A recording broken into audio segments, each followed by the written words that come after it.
Tax के दायरे में आने वाले हर शख्स की हर साल एक ही परेशानी होती है।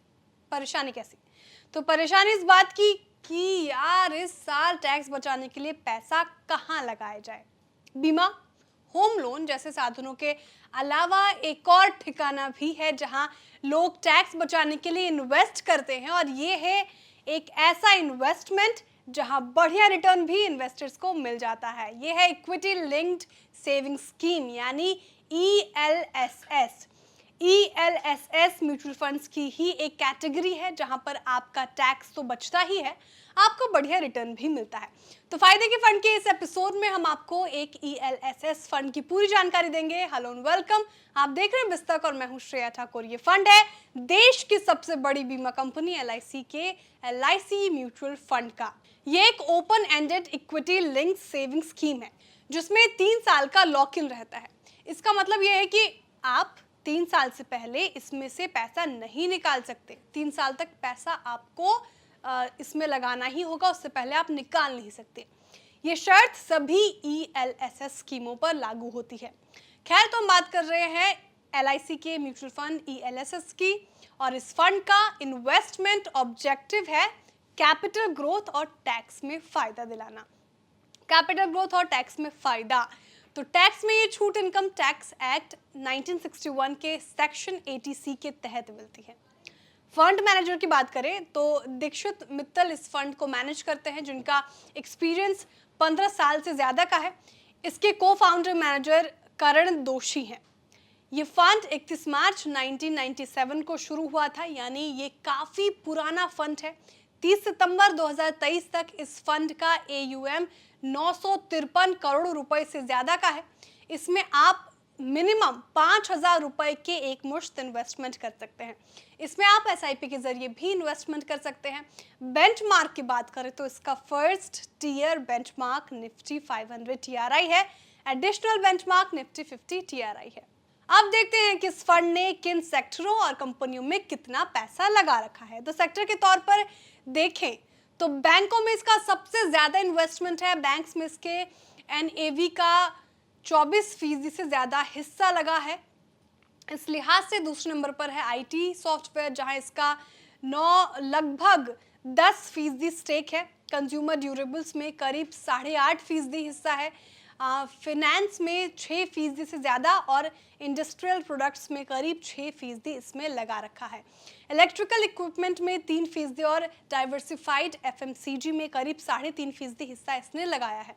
ऑटोमोबाइल सेक्टर में इसका 4.5% से ज़्यादा निवेश है। खैर, ये तो हुई सेक्टरों की बात। अब देखते हैं कि किन स्टॉक्स में इस फंड ने बड़ा इन्वेस्टमेंट कर रखा है। तो बैंकिंग सेक्टर से शुरुआत करते हैं। बैंकिंग सेक्टर में ICICI बैंक में इसके NAV का 7% से ज़्यादा है। HDFC बैंक में 7% से ज़्यादा, एक्सिस बैंक में भी 5%, SBI में लगभग 3%, और इक्विटास स्मॉल फाइनेंस बैंक में 1.4% निवेश है। इंफोसिस में इस फंड ने 3.25% पैसा लगा रखा है, जबकि चोलमंडलम इन्वेस्टमेंट में करीब 3% इन्वेस्टमेंट इस फंड का है। टाइटन कंपनी में 2.25% से ज़्यादा, ABB इंडिया में 2%, PI इंडस्ट्रीज में 2.3%, और पॉलीकैब इंडिया में करीब 2% पैसा इस फंड का लगा है। और अब किसकी बारी? तो अब देखते हैं कि इसने कैसे रिटर्न दिए हैं, जो कि बेहद इंपॉर्टेंट है। हर एपिसोड में हो जाते हैं कि हमें ज़रूर इस पे ध्यान देना चाहिए कि इसने रिटर्न कितना दिया है। पहले बात एक मुश्त निवेश की। यहाँ हम रेगुलर प्लान ग्रोथ ऑप्शन की बात कर रहे हैं। रिटर्न के ये आंकड़े 30 सितंबर 2023 तक के हैं। एक साल में इस फंड ने करीब 16% रिटर्न दिया है, जबकि इसके बेंचमार्क निफ्टी 500 TRI का रिटर्न 17% है, और निफ्टी 50 TRI का रिटर्न 16% से थोड़ा ज्यादा रहा है। अब अगर आपके एक साल पहले, मतलब अगर आपने इसमें एक साल पहले इस फंड में 10,000 रुपए लगाए होते तो आपका पैसा बढ़कर हो गया होता 11,500, जबकि निफ्टी 500 TRI में यही रकम बढ़कर हो जाता 11,700, और निफ्टी 50 TRI में ये पैसा 11,600 रुपए होता।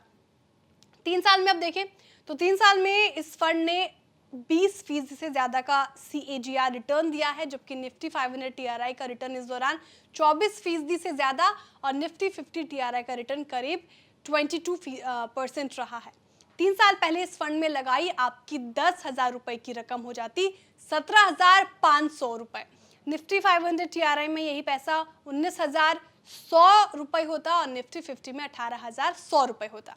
5 साल का रिटर्न देखते हैं तो इस फंड ने करीब 12% CAGR दिया है। निफ्टी 500 TRI का रिटर्न करीब 15% और निफ्टी 50 TRI का रिटर्न 13.75% रहा है। लगभग 14% का रिटर्न रहा है इसमें। इन 5 साल में आपके 10,000 रुपये का एक मुश्त निवेश इस फंड में बढ़कर हो जाता 17,500 रुपये। निफ्टी 500 में 20,000 और निफ्टी 50 में 19,000 रुपये होता। इस लिहाज से देखें तो इस फंड का परफॉर्मेंस अपने दोनों ही बेंचमार्क्स के मुकाबले कमतर रहा है और ऐसा 1, 3 और 5 साल तीनों ड्यूरेशन में दिखाई दिया है। लेकिन यहाँ ये भी देखना चाहिए कि इस फंड में आपका इन्वेस्टमेंट आपको टैक्स का भी फायदा करा रहा है ना। तो अब आपको इस फंड में SIP इन्वेस्टमेंट पर मिलने वाले रिटर्न के आंकड़े भी बता देते हैं। तो अगर आप 10,000 रुपये की SIP शुरू करते हैं तो आपका 1 साल में जमा होगा 1,20,000 रुपये। इस फंड ने 1 साल में 21.5% रिटर्न दिया है, यानी 1 साल में आपका पैसा इस फंड में हो जाता है 1,33,300 रुपये। और इसी ड्यूरेशन में फर्स्ट बेंचमार्क यानी निफ्टी 500 का रिटर्न हो गया है 22.45% और निफ्टी 50 का जो रिटर्न है लगभग 16% यहाँ पे दिख रहा है। 3 साल में इतनी ही रकम की SIP से आपके जमा होते 3,60,000 रुपये। इस फंड ने 3 साल में दिए हैं आपको 14.5% का CAGR रिटर्न, यानी आपका पैसा 4,45,000 रुपये हो जाता। निफ्टी 500 TRI में 16% और निफ्टी 50 में रिटर्न 13% से ज़्यादा का रहा है। 5 साल में आपका पैसा जमा होता 8,40,000 रुपये। इस फंड ने 5 साल में आपको दिए हैं 12% से ज़्यादा का CAGR रिटर्न, यानी आपका पैसा 5 साल में बढ़कर 13,12,000 रुपये हो जाता।